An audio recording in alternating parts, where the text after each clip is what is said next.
For any joints, you should know the following topics.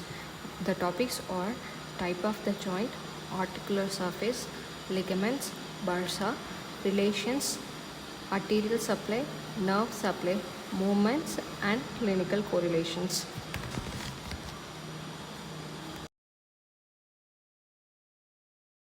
Today we are going to see about hip joint.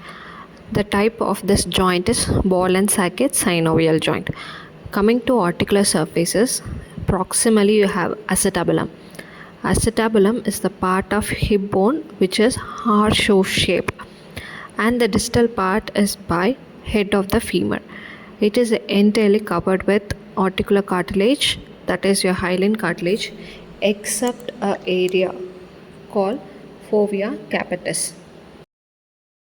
Now coming to the ligaments, you have to know about 7 ligaments. They are capsular ligament, iliofemoral, pubofemoral, ischiofemoral, ligamentum teres femoris, transverse acetabular ligament, acetabular labrum. So hip joint has 3 parts. They are ilium, ischium and pubis.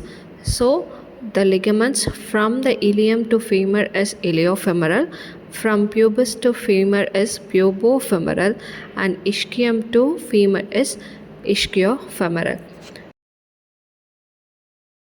Acetabular labrum is a fibrocartilaginous cap that surrounds the acetabulum of hip bone, and the transverse acetabular ligament is a part of acetabular labrum that bridges the acetabular notch, and ligamentum teres femoris is the one which transfers blood vessels to the head of the femur.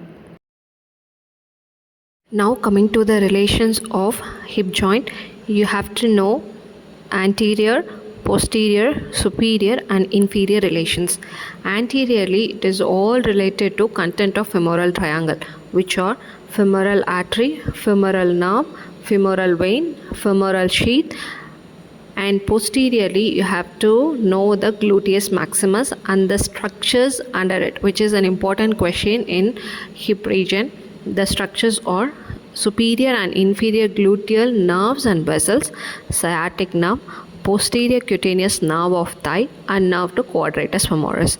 Superiorly you have 3 muscles, which are gluteus maximus, medius, minimus, that is all your gluteus muscles, and inferiorly you have your muscles of adductor compartment, which is your adductor magnus brevis longus, and you have your obturator externus and pectineus.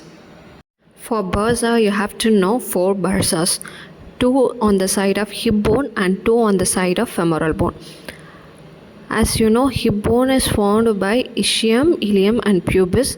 You have a bursa which is called ischial bursa between gluteus maximus and ischial tuberosity, and another one bursa is at iliopubic eminence. That is 2 bursa on the side of hip bone.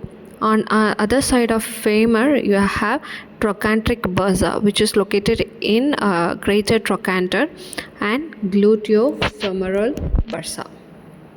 Now coming to the blood supply and nerve supply of hip joint. As you know, for shoulder joint, the blood supply is by anterior and posterior circumflex humeral artery.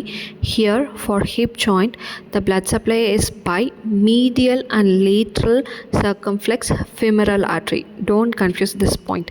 So, blood supply here is medial and lateral circumflex femoral artery and obturator artery. For the nerve supply, you have femoral nerve, obturator nerve, nerve to quadratus femoris and superior gluteal nerve. The movements of hip joint are flexion, extension, adduction, abduction, medial rotation and lateral rotation. Now we'll see the muscles which helps in these movements. For flexion, you have anterior muscles, that is psoas major and iliacus. For extension, you have posterior muscles, which are gluteus maximus and hamstring. For adduction, you have adductor compartment muscles, which are adductor longus, adductor brevis and adductor magnus. For abduction, you have gluteus medius and minimus. Medial rotation, you also have gluteus medius minimus along with tensor fascia lata. For lateral rotation, you have your obturator muscle, obturator internus, obturator externus along with two gemelli muscles. Most common clinical implication of hip joint is avascular necrosis of head of the femur due to loss of blood supply and osteoarthritis in older people.